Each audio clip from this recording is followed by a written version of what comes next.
Board परीक्षाओं के से संबंधित वीडियो के दौर में हम पेश करते हैं आपके सामने संधि परिचय। यानी कि इस वीडियो में हम जानेंगे कि संधि क्या है, संधि कब होती है, संधि के भेद कितने हैं, इन सब चीज़ों पे हम विशेष रूप से प्रकाश डालेंगे। तो सबसे पहले हम आते हैं परिभाषा। संधि क्या है? संधि का दूसरा नाम जैसा कि हम संहिता भी कहते हैं इसको, तो कहा जाता है कि संहितायाम वर्ण विपरिणामः एव संधि। यदा संहिता भवति, संहिता उपरांत, संहिताया उपरांतम यदा संहितायां विपरिणामः आगच्छति तदा संधि भवति।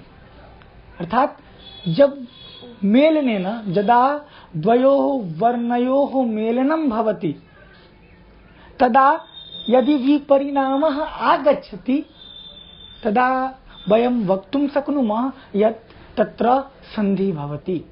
अर्थात जब दो वर्ण आपस में मिलते हैं तो उस अवस्था को हम संधि के नाम से जानते हैं। और सिर्फ मिल जाना संधि नहीं होता, मिलना संयोग में भी होता है। लेकिन संधि हम किसको कहें?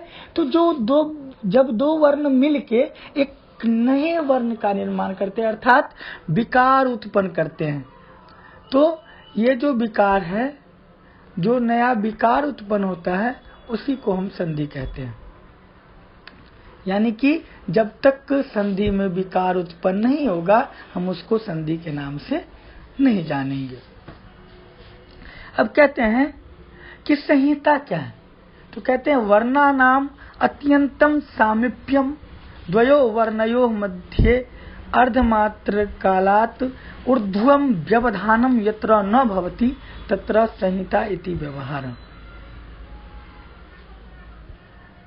एक और है कि वर्णा नाम अतिशयितः सन्निधि संहिता संज्ञा स्यात्। वर्णा नाम अर्थात द्वयोः वर्णयोः, दो वर्णों के, वर्णा नाम अतिशय सन्निधि, अतिशय मतलब अत्यधिक, बहुत ज्यादा, सन्निधि अर्थात सन्निकटता एवं संहिता अस्ति, वही संहिता है। मतलब वर्णों के अतिशय सन्निकटता को हम संहिता कहते हैं। यानी कि जब दो वर्ण आपस में मिलते हैं तो दोनों वर्णों के बीच में कोई व्यवधान यदि नहीं होता, कोई आरंभा नहीं होता, कोई अड़चन नहीं होता, कोई दीवार नहीं होती, तो उस अवस्था को हम संधि कहते हैं।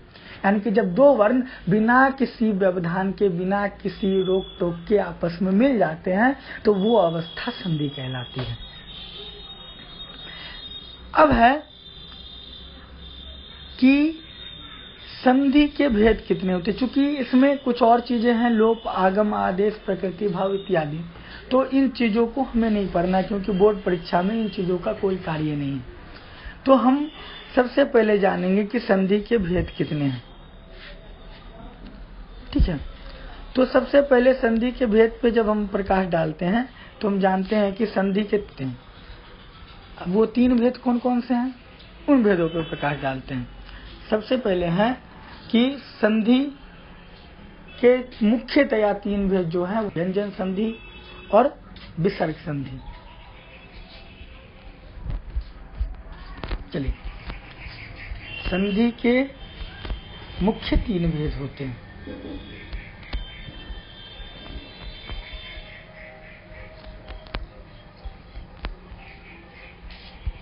जिसमें सबसे पहले आता है स्वर संधि, जिसको हम अच संधि के नाम से भी जानते हैं।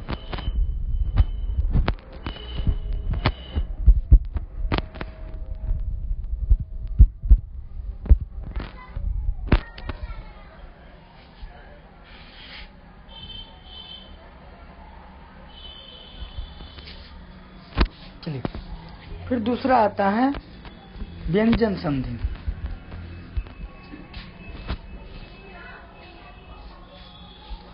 व्यंजन संधि जिसको हम हल संधि के नाम से भी जानते हैं।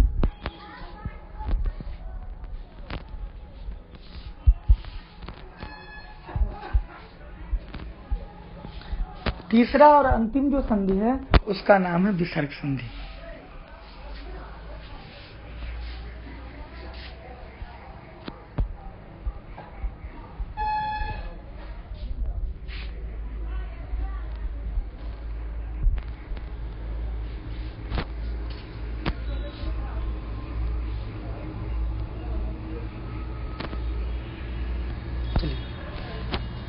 अब है तीन संधि तो हमने कह दिया। अब ये जो तीन संधियां हैं, अब इनके अलग अलग हम परिभाषा के बारे में जानते हैं। सबसे पहले आता है स्वर संधि। जैसे कि मैंने पिछले वीडियो में भी आपको बताया था, जब मैंने प्रत्यय की परिभाषा बताई थी तो मैंने कहा था कि जो मूल की परिभाषा होती है ना, उसके आधार पे ही उनके भेदों की परिभाषा बनाई जाती है, तो वो ज्यादा श्रेष्ठकर होता है। तो हम उसी आधार पर बनाते। तो मैंने संधि की परिभाषा आपको बताई थी, जब दो वर्ण आपस में मिलते हैं और वो आपस में मिलकर एक नए विकार को उत्पन्न करते हैं, यानी कि नए वर्ण को जन्म देते हैं, तो उस अवस्था को हम संधि कहते हैं। ठीक है। तो स्वर संधि में अब उसी संधि को हमने तीन भागों में वर्णों के आधार पर बांटा कि देखिए संधि तो वो मूल हो गया। अब है जब दो स्वर आपस में मिलेंगे तो उसको स्वर संधि कहेंगे, है ना। तो हम कह सकते हैं जब कोई स्वर वर्ण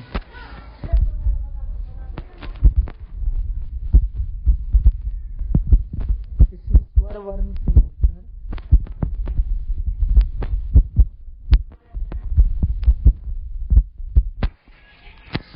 नए विकार को उत्पन्न करता है,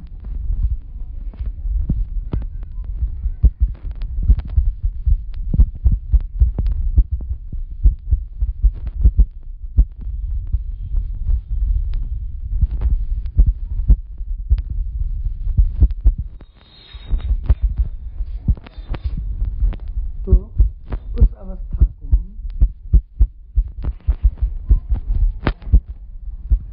स्वर संधि के नाम से जानते हैं।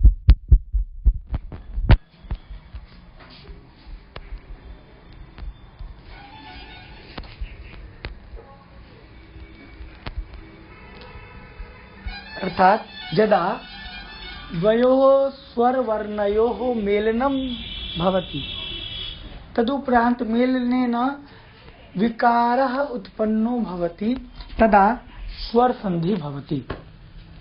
एग्जाम्पल देख लेते हैं ना एक। जैसे हमने लिखा उप जोर इंद्र,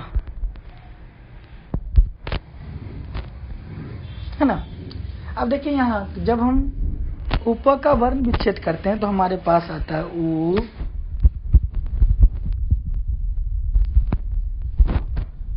पहलंत अ, और आगे है इंद्र। इंद्र का जब हम संधि विच्छेद करते हैं तो हमारे पास आता है ई, नौहलंत, दोहलंत,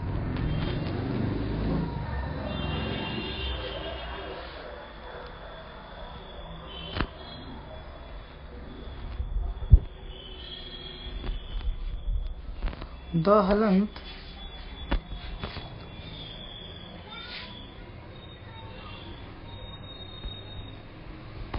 उसके बाद रोहलंत,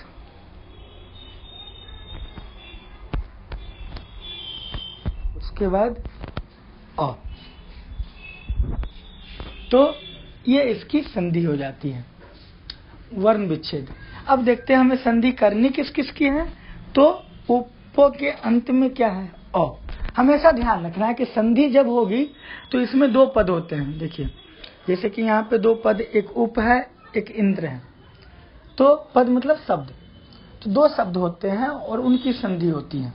तो जो दो शब्दों की संधि होती है ना, उनमें भी जो पहले शब्द का अंतिम वर्ण होता है और जो अंतिम शब्द का पहला वर्ण होता है, उनके बीच में ही संधि होती है। तो देखते हैं कि पहला शब्द का अंतिम वर्ण क्या है, अ, और अंतिम शब्द का पहला वर्ण ई। अब अ और ई की संधि यहाँ हुई है, तो अ और ई की संधि क्या हुई, ए। अब देखिए उ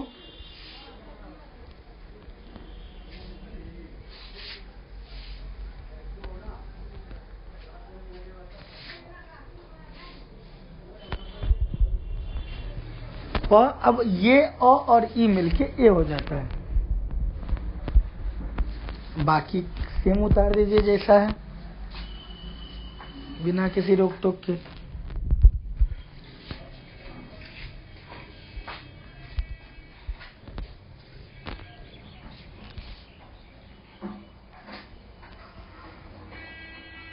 चलिए यहाँ देखिए, तो हमने क्या किया, इसको यहाँ उतार दिया।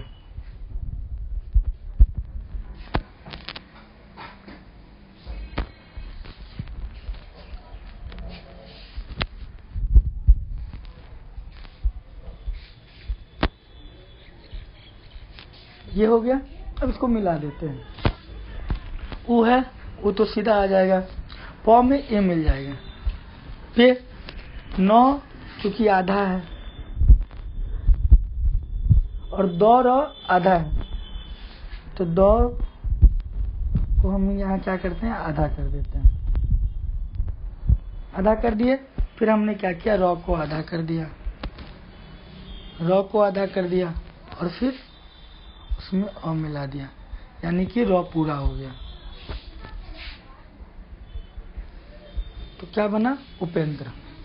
यानी कि कहने का तात्पर्य यह है कि कभी भी अगर संधि होगी तो उसमें ध्यान ये रखना है कि दो स्वर संधि की बात करते थे, दो स्वर वर्ण मिलेंगे। यहाँ आपने गौर किया कि अ और ई दोनों स्वर है और दोनों मिलकर एक नए विकार को उत्पन्न किए, ए को।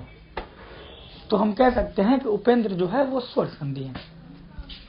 चलिए इसके अलावा एक बार व्यंजन संधि पर विचार किया जाए। व्यंजन संधि, व्यंजन संधि किसको कहते हैं, है ना। तो जब कोई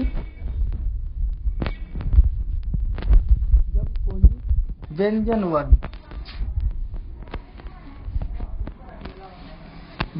वर्ण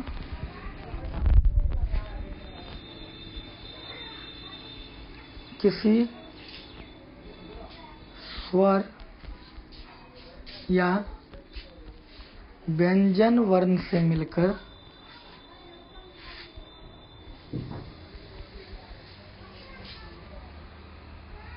विकार उत्पन्न करे,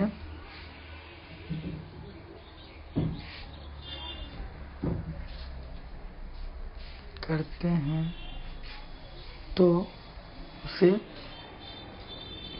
व्यंजन संधि कहते हैं।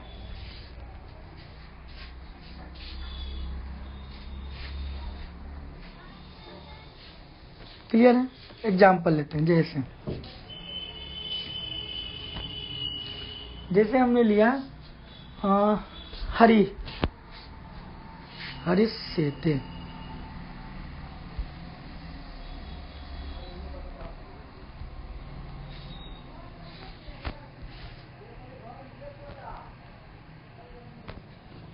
हरिष्यते।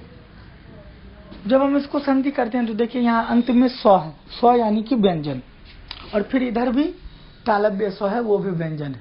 तो इस अवस्था में हम क्या करते हैं, इस दंत स्व को तालव्य स्व में बदल देते हैं।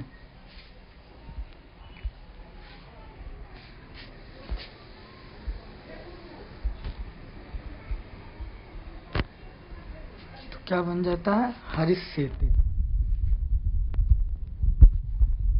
बराबर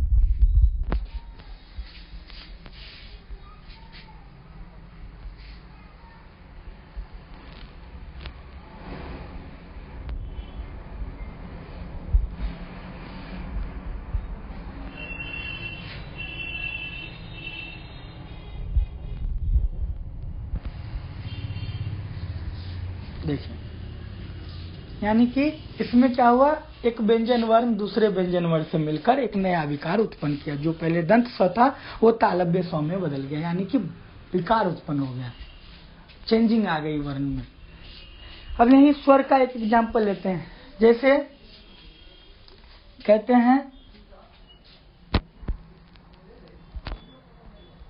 जगत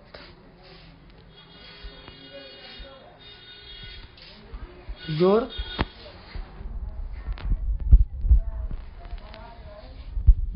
ईसा, जगत जोड़ ईसा।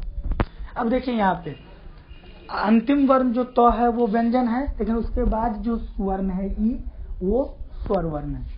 तो मैंने कहा था ऊपर परिभाषा में देखिए मिल जाएगा कि स्वर या व्यंजन वर्ण से मिलकर, कोई व्यंजन वर्ण स्वर और व्यंजन दोनों से मिलकर नया विकार उत्पन्न करता है। तो जगत और ईश, यहाँ दो वर्ण हैं, जिसमें जो पहला है उसका अंतिम वर्ण जो है वो तो है, पहले शब्द का अंतिम वर्ण तो है यानी कि व्यंजन है, और अंतिम शब्द का जो पहला वर्ण है ई वो स्वर है, यानी कि स्वर वर्ण से व्यंजन वर्ण मिल रहा है। इस अवस्था में क्या होता है, ये जो जौ है हम क्या करते हैं, इस तो को दो में बदल देते हैं, बाकी का उसे ही छोड़ देते हैं।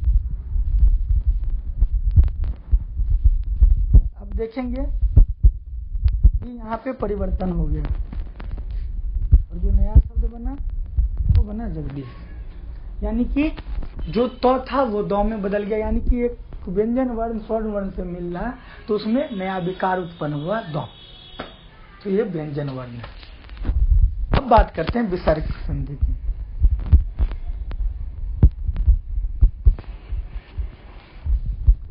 जब हम विसर्ग संधि की बात करते हैं ना, तो नाम से ही पता चल जाता है विसर्ग, यानी कि इसमें विसर्ग की संधि होती है। ठीक है, जैसे हम कहते हैं कि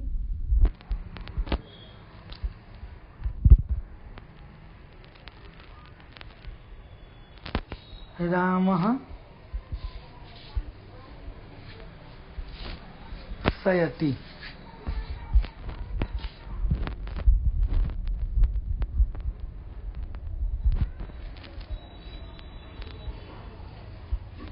रामः शयति। अब यहाँ देखिए, यहाँ विसर्ग है और आगे व्यंजन वर्ण है, तो विसर्ग वर्ण परिभाषा लिख देते हैं पहले। विसर्ग संधि होता है क्या है, जब कोई विसर्ग किसी भी वर्ण से मिलके, यानी कि इसमें मायने नहीं रखता स्वर है कि व्यंजन है, स्वर व्यंजन दोनों से वर्ण से मिलके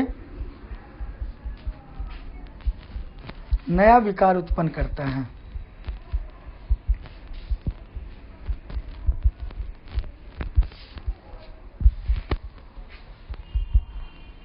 तो उस स्थिति को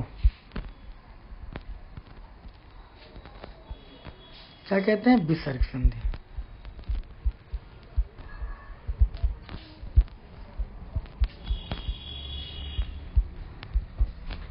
ठीक है, यानी कि जब कोई विसर्ग किसी भी वर्ण से मिलकर नया विकार उत्पन्न करता है, तो उस स्थिति को हम विसर्ग संधि कहते हैं। जैसे एग्जाम्पल देख लेते हैं, राम, ऊपर वाला ही लेते हैं,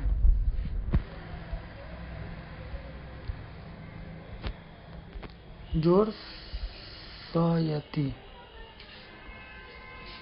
अब देखिए यहाँ पर जो है राम में विसर्ग है और विसर्ग के बाद वर्ण है, यानी कि व्यंजन वर्ण है, तो हम क्या करते हैं, विसर्ग जो है उसके जगह पे हम दंत स को ले आते हैं, जो नया वर्ण बनता है वो क्या बनता है,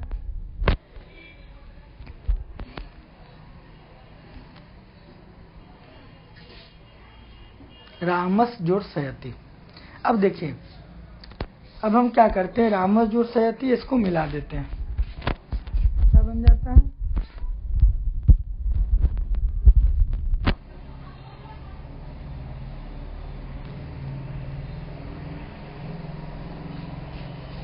रामस शयति, यानी कि ये विसर्ग संधि का उदाहरण हुआ।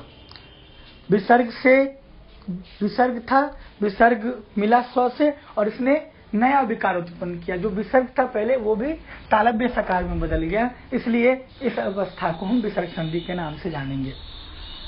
तो आशा है आप लोगों का सारा डाउट क्लियर हो गया होगा। आज के लिए इतना ही। सर्वेभ्यो नमो नमः।